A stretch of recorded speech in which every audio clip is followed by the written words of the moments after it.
dear God, I may already be regretting this challenge, because this is Defending the Penguin, a 2009 Wii tower defense game. And I had to be completely blunt. This sucks. The most popular game in this genre, Balloon's Tower Defense, just imagine that, and then just completely reverse everything that made it good about it. That's how bad we are talking here. Playing this was the video game equivalent of watching paint dry, and let me just jump into why that is the case. After being jump scared by the boot up screen, you were thrown to a story that is told through lifeless, bland speech bubble images. You play as a penguin named Little Blue, and nearby critters were stealing fish from the village. And eventually one day he threw a snowball at a crab trying to steal from said village, and this caused Profi the Professor to have the idea of making blueprints for new inventions. This leads into the game with him wanting me to test his snowball launcher. And, here's the actual game. Quite often when starting a new map, there are random items laying about that I guess are supposed to be power-ups. It's hard to tell if they even do anything, I'll just take the professor's word on it. There's also always holes in the ice that allow you to fish, and this is to allow you to keep your number of fish up. Every time a creature makes it through the map alive, it drains your fish count, so you want to minimize that, and you can do that by building. You do this by acquiring V-Bucks? I don't think I ever saw a name for this, so that's what I'm calling it. You get a handful of these to start, but then you also get more every time you kill an animal.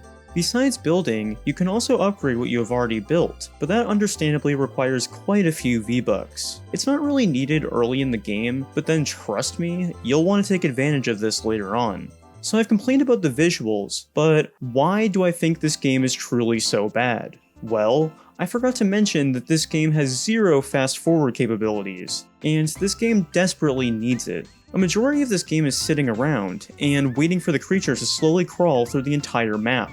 It is so damn boring. You're telling me that the people that made this, played this, and were actively having fun with it the entire time? This factor alone makes me assume that they didn't even playtest their own game, because I promise you that not a single individual person can get proper enjoyment out of this just based on how much you have to sit around staring at nothing.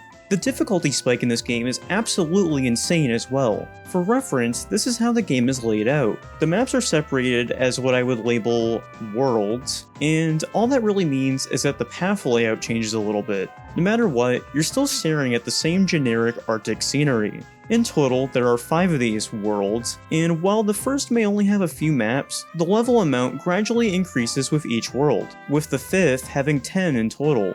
Throughout the different worlds, new animals come into play, and after a certain point, these become a pain in the ass. The first couple worlds were no problem, but then we start running into trouble. Like, dear God, out of all animals, why would you give me the slowest animal possible here, a turtle? I seriously wasn't kidding when stating that this game turns into the digital equivalent of paint drying. Like, let me play this 10-second clip unedited, and you tell me how fun this is.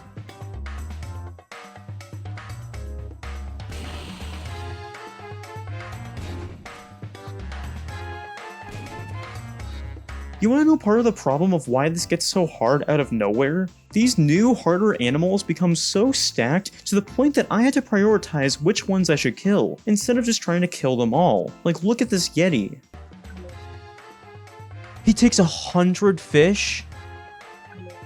Jesus. For context, earlier critters would only steal 2 fish at best, and maybe have a few thousand health max. But this dude has over 100,000! Instead of this game having a difficulty curve, it just has a difficulty mountain. The game lures you in with a false sense of security in the first world and a half, and then you get to a point where you constantly have to use the retry function because it doesn't take much to get to a point where you've completely lost before the map is even close to ending. There were so many times where it was very obvious that I didn't have enough V-Bucks to really effectively move everything around. At a certain point, you might as well just spam that retry button over anything that doesn't work, because it's better than watching this in real time for 10 minutes and then seeing how much you've truly messed up. And oh yeah, this game technically has a further story plot, I guess. Like, we start helping this penguin mayor named Monty with a wave of walruses, and then later, Little Blue introduces a friend named Penny. Later, I'm introduced to our dad, McPengo, and he shows me a JPEG of a polar bear.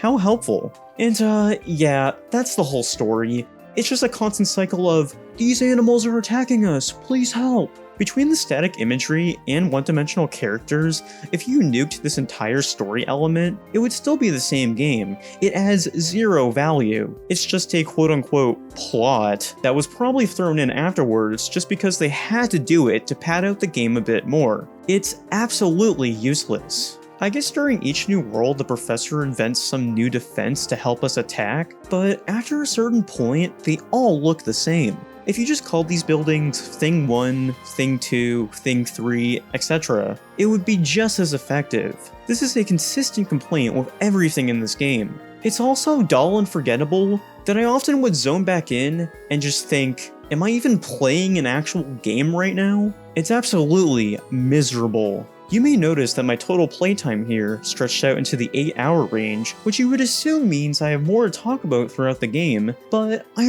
really don't. There's barely anything of value to talk about here. I feel like all I've done is quickly describe the maps and then complain the rest of the time, because that's all there is to do. And since I'm already on the bandwagon of hating everything in this game, here's another.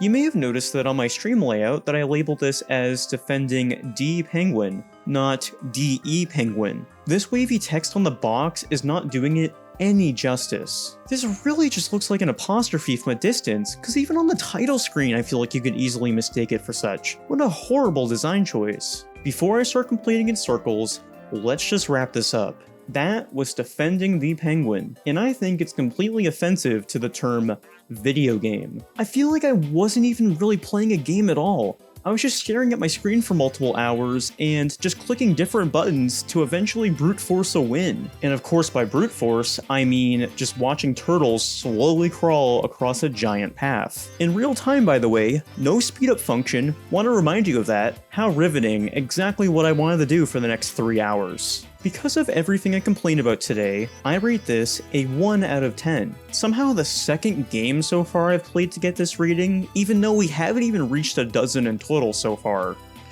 Yikes. At least the other game that I rated a 1, Billy the Wizard, was a laughable kind of bad, but this is just sad. This is one of those games that I feel scammed for even paying the slightest amount of money for. It's an insult to the player having to pay for any experience like this. The scary thing is that there are still 2 other games that I will have to play from the same developer and publisher. But until I get to those, that's all I have for today. So, thanks for watching.